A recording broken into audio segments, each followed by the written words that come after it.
Үндэсний их баяр наадам эхлэхэд 11 хоног үлдлээ. Тулгар төрийн 2224 их Монгол улсын 800-с ардын хувьсгал 94 жилийн энэ он тохиож байна.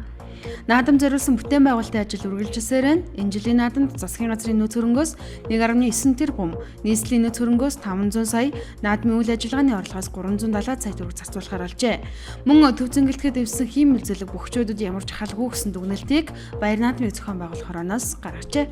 Монгол улстай эрдлийн зөргөн нэвтрүүлгийн аналог системийг эх 7 дугаар сарын 15-наас 10 дугаар сарын 5-ны хооронд унтрааж, тоон систем шилжих шийдвэр гараад байна. Өөрөөр хэлбэл эх сарын 15-наас эхэлж аналог системийн дахин дамжуулах станцуудыг унтрааж эхэлнэ. Үүнтэй холбоотойгоор зохицуултын хүрээнд болон үйлчилгээ эрхлэгчдийн хувьд хийгдэх ажлууд нэлээд байгааг харилцаа холбооны зохицуулах хороноос мэдэгдэж байна. Мөн энэхүү шилжилт нь дэвшилтэл технологийн дөрвөж шилжээг нэвтрүүлэхээр хийгдэж байгаа ажлуудын нэг хэсэг байна. Тоон систем тохирох буюу DVB TV2 стандартын set top box-ыг борлуулах аль биесны эрхийг 8 аж ахуйн нэгжид олгожээ. Нэг нь 300 гаруй сая төгрөгийн үнэтэй 20 ширхэг угсран автобусыг өнгөрсөн баасан гарагт үйлдвэрлэгч талаас нийтийн тээврийнхээ аль биесээр хүлээж авлаа. Эх сарын 5-ны өдрөөс нийслэл хотын төв хэсэг буюу 5 шараас офицеруудын орд үрлэх чиглэлд зорчно. 100 км-т 27 литр турш зарцуулдаг 5 хаалганд бүгд автоматар нэгэн зэрэг нээгдэж хаагддаг. Хөгжлийн бэрхшээлтэй эргээд сууж буухад зориулсан тусгай налуу шаттай зэрэг технологийн дэвшлиг харуулсан автобус гэдгийг зорчигч тойрон нэгтгэхлийнхэн онцолж байна. Жолоодоход хялбар хэдий 18 м урттайч маневр сайтай байна. Гэхдээ угсран автобусыг жолоодох жолооч нарыг тусгайлан бэлтгэжээ.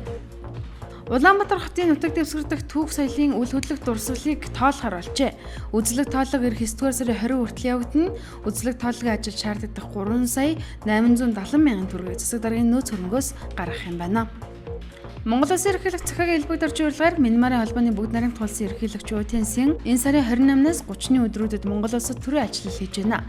Энэхүү альчлал нь 1956-нд хоёр орны хооронд дипломат харилцаа тогтоосноос хойш Мянмарын төрийн тэргүүний түвшинд хэрэгжиж буй анхны альчлал гэдгээрээ түүх ач холбогдолтой болох юм.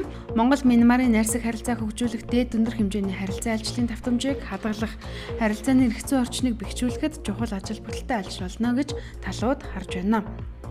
Улсын хурлын чуулганы өнгөрсөн баасан гарагийн нэгдсэн уралдаанаар төрийн эмчийг 2015-аас 2016-нд хувьчлах, өөрчлөн байгуулах үндсэн чиглэл батлах тухай улсын хурлын тогтоолын төслийн анхны хэлэлцүүлгийг хийж улмаар эцсийн хэлэлцүүлэгт шилжүүллээ.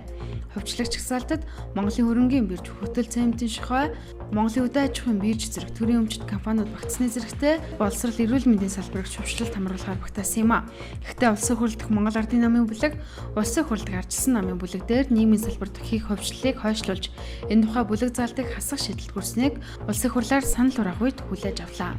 Монголын тамирчдын өдөр өчигдөр тохиолоо одоогоос 12 жилийн өмнө буюу 2003 онд Монгол улсын биеийн тамир спортын тухай хуульд олж энэс жилбэрийн 6 дугаар сарын сүүлийн 7 өдрийн амралтын өдрийг тамирчдын өдөр болгон тэмдэглэдэг болсон юм а.